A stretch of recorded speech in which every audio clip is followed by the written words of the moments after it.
Hello, welcome to the Henry Georgist Devotional, episode 55. Wah, wah, wah.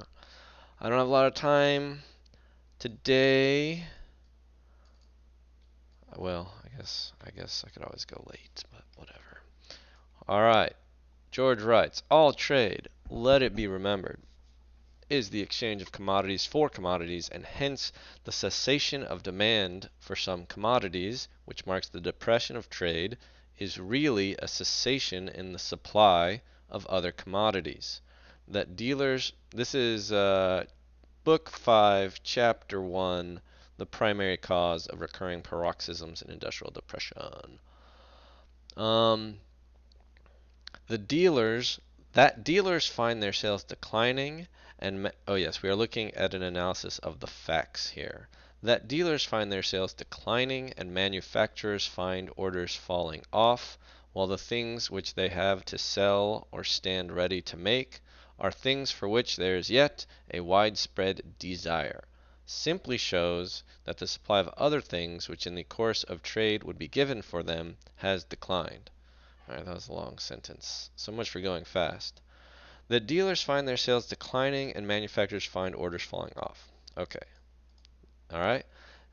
They find this declining while the things they have to sell or they're about to make are things that there's still a widespread desire for. Simply shows that the supply of other things which in the course of trade would be given for them has declined. Interesting. Okay. Yeah.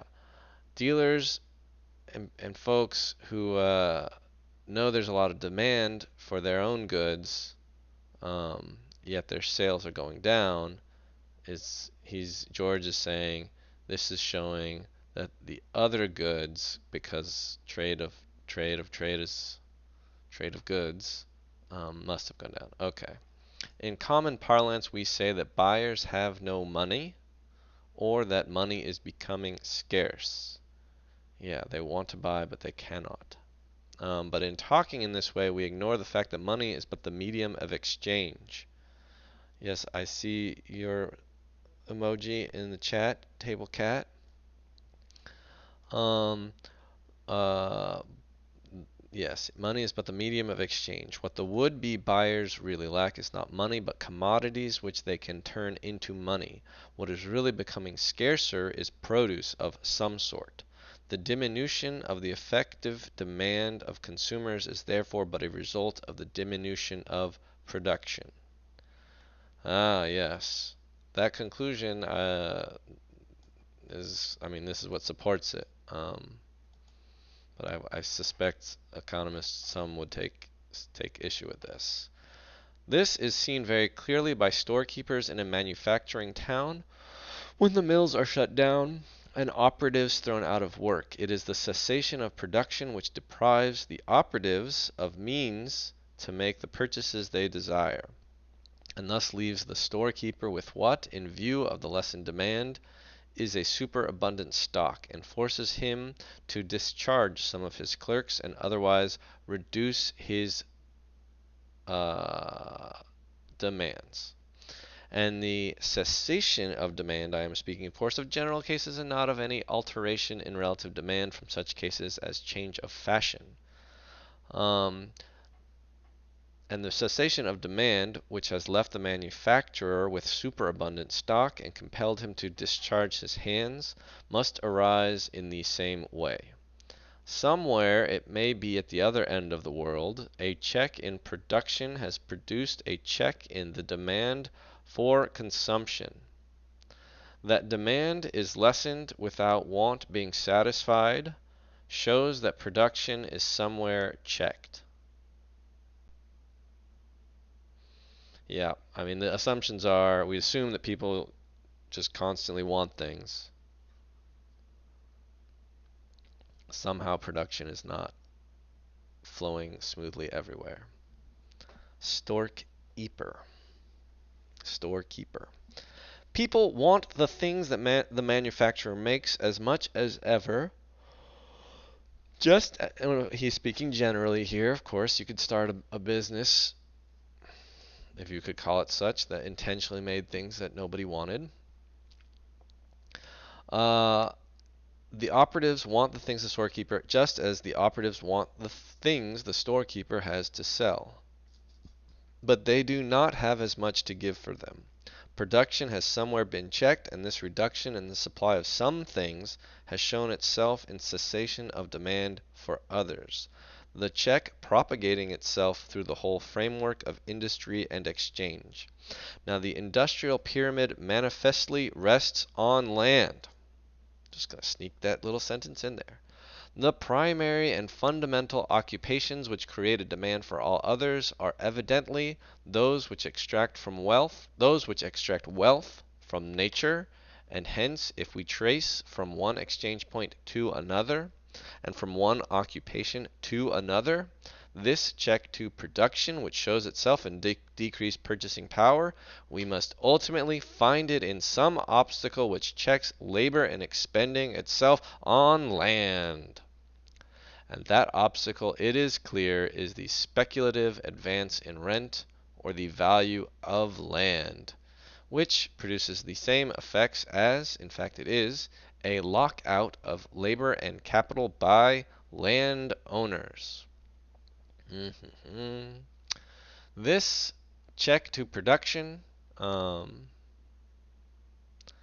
beginning at the basis of interlaced industry, propagates itself from exchange point to exchange point, cessation of supply becoming failure of demand until, so to speak, the whole machine is thrown out of gear, and the spectacle is everywhere presented of labor going to waste, while laborers suffer from want. Yeah. I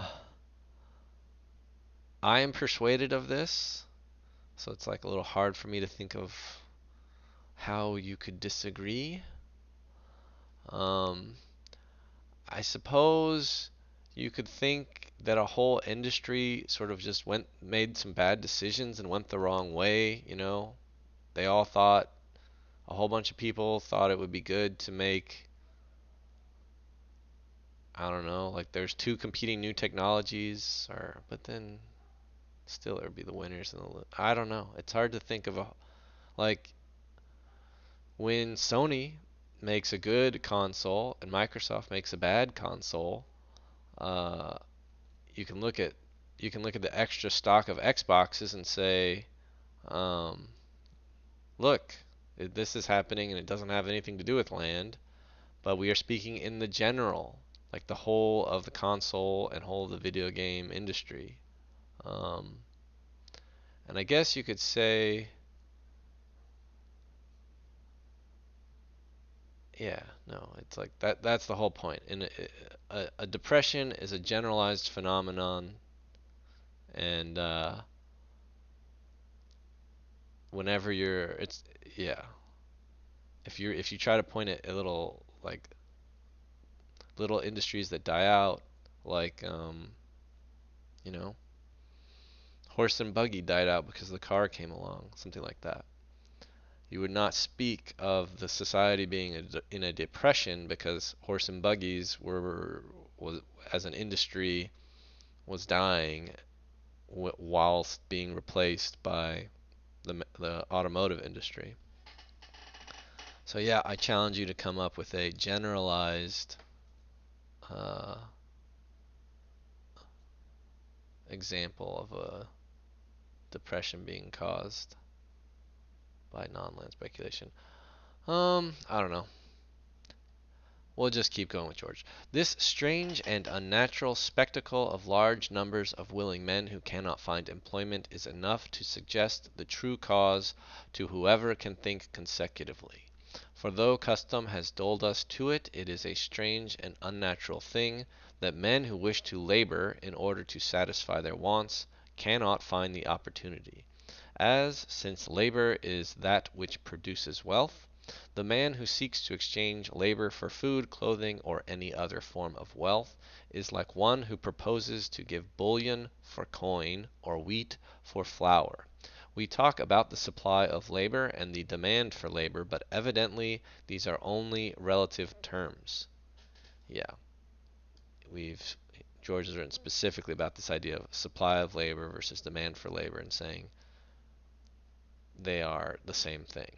Um, the supply of labor is everywhere the same. Two hands always come into the world with one mouth. 21 boys to every 20 girls. This fact sometimes surprises people, but boys are born more often than girls. And the demand for labor must always exist as long as men want things which labor alone can procure.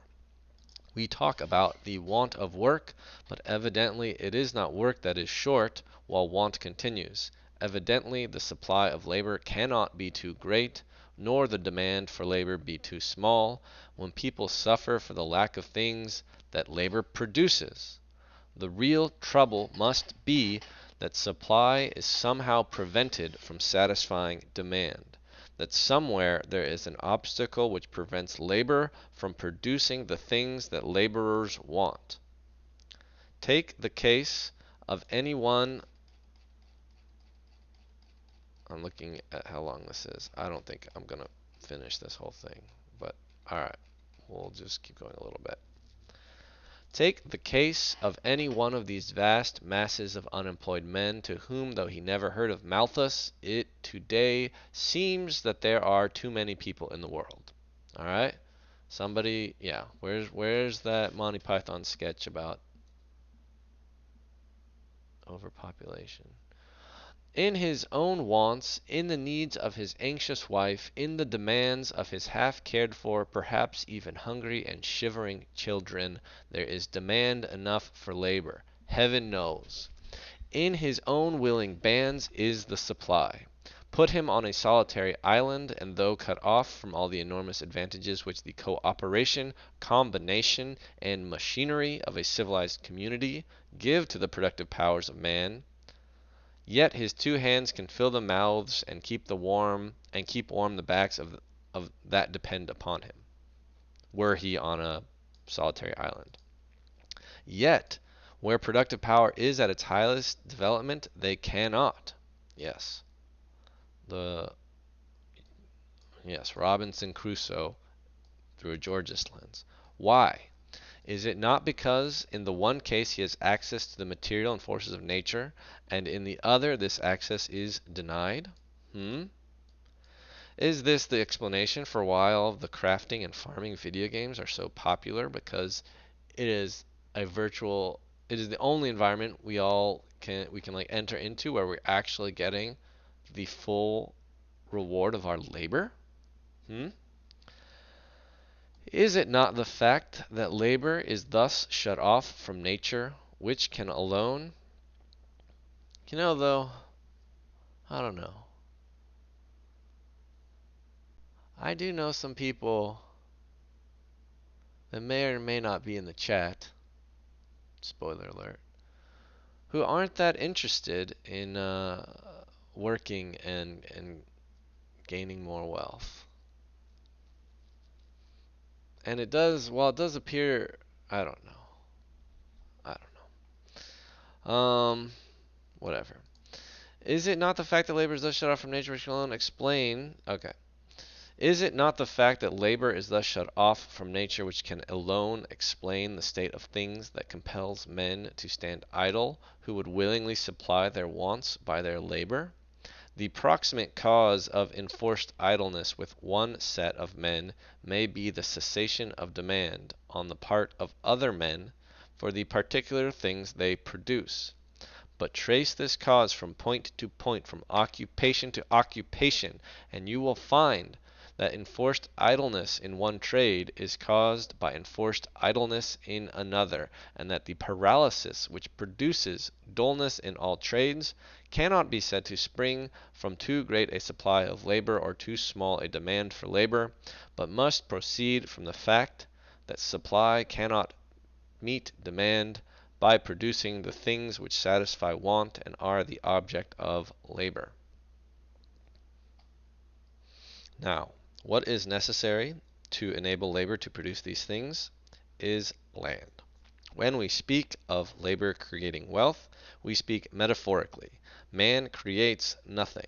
The whole human race, were they to labor forever, could not create the tiniest mote that floats in a sunbeam, could not make his rolling sphere one atom heavier or one atom lighter.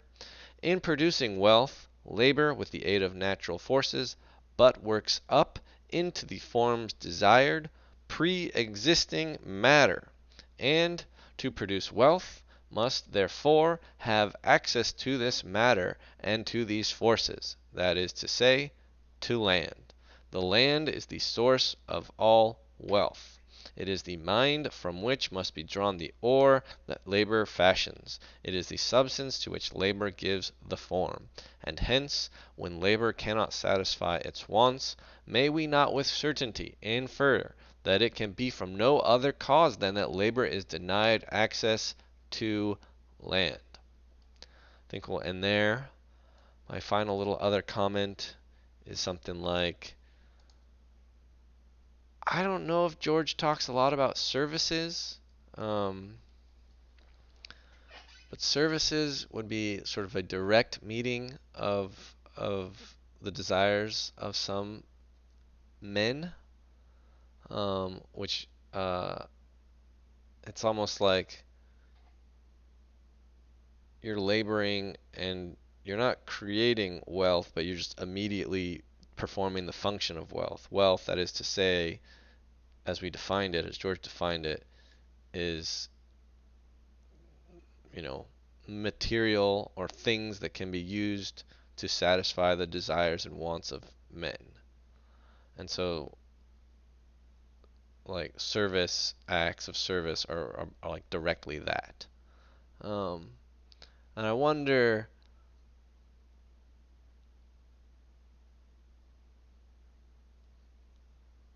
I mean, service as a form of wealth, I think you would want to argue that, like,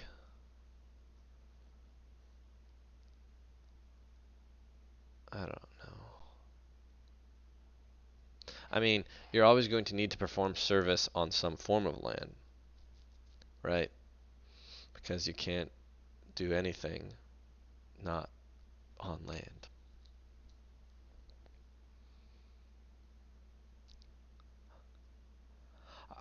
Yeah, I haven't heard anyone dispute or argue against the importance of land because they're saying it's all, well, have I heard, like, we're such a service-based world.